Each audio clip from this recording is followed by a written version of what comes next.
तो बी मिळत नव्हता. मग आत्मदहनचा अर्ज दिला होता मी डायरेक्ट. मला देत असलं तर आहे त्याने त्यावेळेस मी रात्रीच घेऊन घरी येऊन पाळलं होतं माझं. तर शेतकरी लोक बी परेशान आहे. दररोज जिल्हा अधिकारी कार्यालयासमोर जाते आणि हे करते. त्याचा डिलेट मारलेले त्याच्या जमिनी याच्यात 1-2 गुंठे तुम्ही बघू शकता. आणि त्याच्या नावाचे पैसे त्याने उचलून घ्यायले बराबर. रावसाहेब दानवे राज्य मारायची गरजच नाही ना सर. 750 स्क्वेअर मीटर गेलं. त्याला 26 लाख दिले.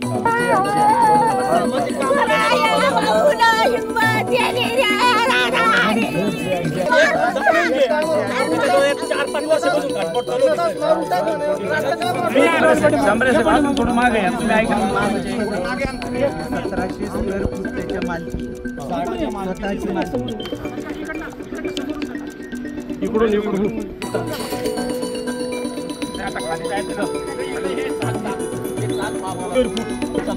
आपण दिलेलं होतं. इडून येऊन ते ना रात्रीचं घरी येऊन पाडून टाकलं. याच्या अगोदर पण असाच हल्ला झाला साहेब.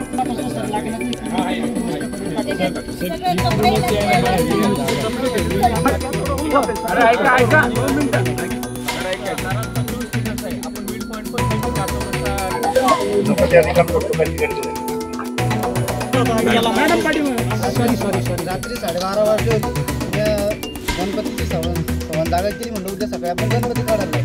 गणपती काढायला लागलो. जागा सवण किंवा केली. मी दमलो तर झोपलो.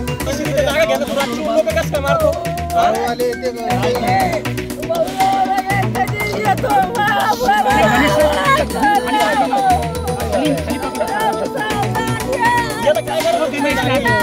11 ते 12च्या दरम्यान त्यांनी हल्ला केला. JCB आणलं. माझ्या भावाला मारहाण केली. त्याला घराच्या बाहेर घेऊन गेले आणि तिकडे नदीत नेऊन मारहाण केली आणि त्याला धमक्या दिल्या की जर तू या जागेवर येशील तर तुला मारून टाकू. या दादाला भाऊला रावसाहेब दानवे, मधुकर दानवे आणि संतोष दानवे यायला ही जागा बिल्डिंग अशा प्रकारची बिल्डिंग बांधण्यासाठी जागा पाहिजे. तू आता डबल इथं येऊ नको नाही तुला मारून टाकू. हसनाबाद, दाभाडी, राजूर असल्या कुठल्याही एरियामध्ये तुम्हाला दिसला तर तुला मारून टाकू असं गावगुंडा लोकांना सांगू शकतो. कमलाबाई बाबूलाल संत्रे यांच्या कुटुंबास भेटण्यासाठी आलो. हे शोकाकुल कुटुंब, अन्यायग्रस्त कुटुंब. ही आजी हिचं वय पाहिल्यानंतर जी दादागिरी, जी मस्ती, सत्तेचा माच या गावात आल्यानंतर आम्हाला दिसला. एखाद्या जागेवर नजर पडली ती जागा रावसाहेब दानवे यांना विकत दिलीच पाहिजे अशा प्रकारचा दबाव त्या दानवेंनी, आमदारांनी, खासदार मंत्र्यांनी या कुटुंबावर टाकलंय. आणि हे घर त्यांचं जबरदस्तीनं पाडून त्या कुटुंबाला मारहाण केली. मला वाटतं की बिहार सारखी स्थिती या भागामध्ये या रावसाहेब दानवे आणि त्यांच्या चेले चपाट्यांनी सुरू केली असावी असा एक परिस्थिती आहे. एक सामान्य गरीब कुटुंब, बहुजन समाजातील कुटुंब, स्वतःची मेहनतीनं स्वतःचं घर आणि कुटुंब चालवणारे कुटुंब, दिवस रात्र घाम गाळून स्वतःच्या कलाकृतीने गणपतीचा उत्सव असेल, कुंभार जातीचे कुटुंब, आणि या कुटुंबाला जमीन हडपण्यासाठी ज्या पद्धतीनं त्रास दिला जातो, छळला जात आहे आणि मारहाण केली जाते, तर हे कुठला होता काय? राज्य म्हणजे काय बिहार लागला काय भाजपवाल्यांना? भाजपचे नेते या पद्धतीनं गरीब कुटुंबाला मारहाण करून छळत असतील आणि जमीन बळकावण्याचा प्रयत्न करत असतील तर यांना पोलीस प्रशासन काय करतं, महसूल प्रशासन काय करतंय? मी आज भेटल्यानंतर यांच्या वेदना मला समजल्या आहेत. अरे देवा धर्माच्या गोष्टी सांगतात नालायक लेखाचे, आणि त्यांनी ह्या मूर्त्यांची विटंबना केली. या मूर्त्या तयार होत्या, कुंभार कुटुंब आहे, कलाकार कुटुंब, कलाकृती करणारे कुटुंब आहे. या देवतांची विडंबना करताना यांना धर्म आणि संस्कृती आठवत नाही. केवळ सत्तेतून पैसा, सत्तेतून जमीन बळकावणं, गरीब लोकांना धाक धपटशा देऊन त्यांच्यावर दबाव टाकून त्यांना त्रास देणं, एवढंच जर होत असेल तर हा विषय आम्ही हाती घेतलाय. मी आपल्या कुटुंबाला मी आज सांगतोय की ह्या प्रकरणाचा आम्ही छडा लावू शेवटपर्यंत, आणि या कुटुंबाला न्याय मिळण्यासाठी आम्ही शर्थीचे प्रयत्न करू. मी सगळ्या प्रशासनालाही भेटून पत्र देऊन विधानसभेमध्ये आवाज उचलू आणि प्रशासनालाही पत्र पाठवून कारवाई करायला लावू. पण एक सांगतो जालना जिल्ह्यातील माझ्या जनतेला, अशा बिहार सारखी परिस्थिती आणणाऱ्या लोकप्रतिनिधीला भविष्यात त्यांची जागा कुठे आहे हे आपण ठरवलं पाहिजे. ही स्थिती कुठेही महाराष्ट्रात नाही, जी स्थिती मला आता जालन्यात दिसते आहे. एकीकडे हायवे जात असताना, रोडचं काम होत असताना स्वतःच्या जमिनी वाचवायच्या, स्वतःचं घर वाचवण्यासाठी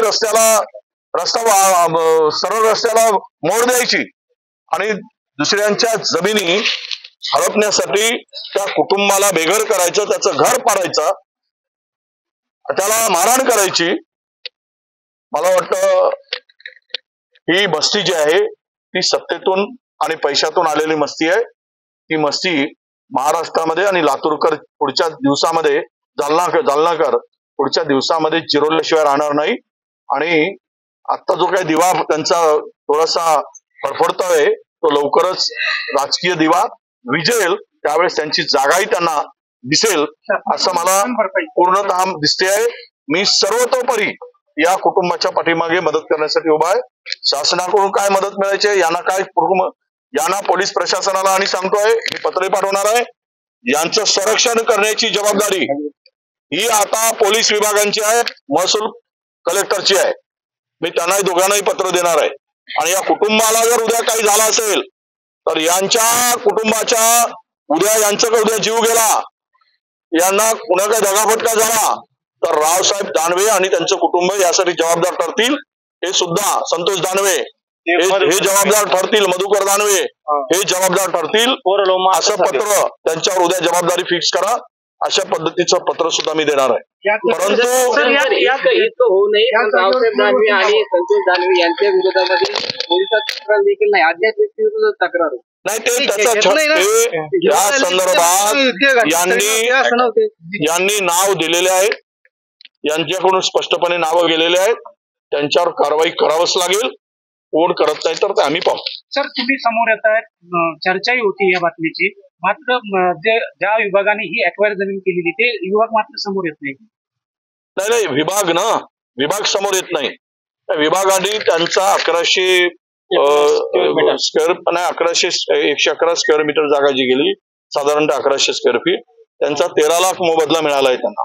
त्याच्या पलीकडची ही जागा आहे, हायवेवर आहे. त्यांना इकडे कदाचित शाप बांधायचं असेल, जमीन बिल्डिंग बांधायचं असेल रस्त्यावर, आणि त्यामुळे या कुटुंबाला त्रास दिलाय. त्या PWD म्हणे काय गडबड केली, काय गोंधळ केलाय, त्याची सुद्धा चौकशीसाठी आम्ही भाग पाडू. सरळ आरोप आहे की हे आरोपी यांना मारहाण करत असताना या संत्रे कुटुंबांना त्यांनी रावसाहेब दानवेंचं नाव घेतलं, संतोष दानवेंचं नाव घेतलं, मधुकर दानवेंचं नाव घेतलं. हे आरोप हे स्पष्टपणे सांगत आहेत. त्यांच्यावर गुन्हा दाखल करून चौकशी करायला पाहिजे. कोण गुंड पाठवले होते आधारात, कारण गुंडाची टोळी पोचता काय महाराष्ट्रामध्ये, आणि गुंडाची टोळी पोचून गरिबांच्या जमिनी बडकवण्याचं पाप करताय.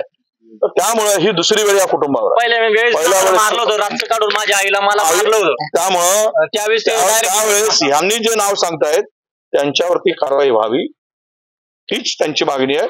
त्यामुळे नावं स्पष्ट आहे. त्यांना तर 1100 फुटांचा मिळाला, उर्वरित जागा जी आहे 700 फूट ती त्यांच्याकडे, त्यांचं घर होतं ते पाडलं. ती जागा बडकवण्याच्या मोक्याची जागा आहे, हायवे टच जागा आहे.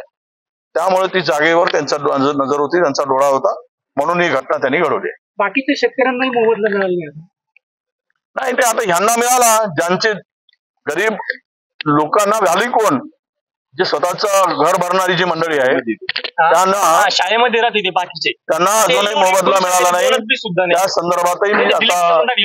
संदर्भातही मी आता बोलणार आहे किंवा माहिती घेणार आहे.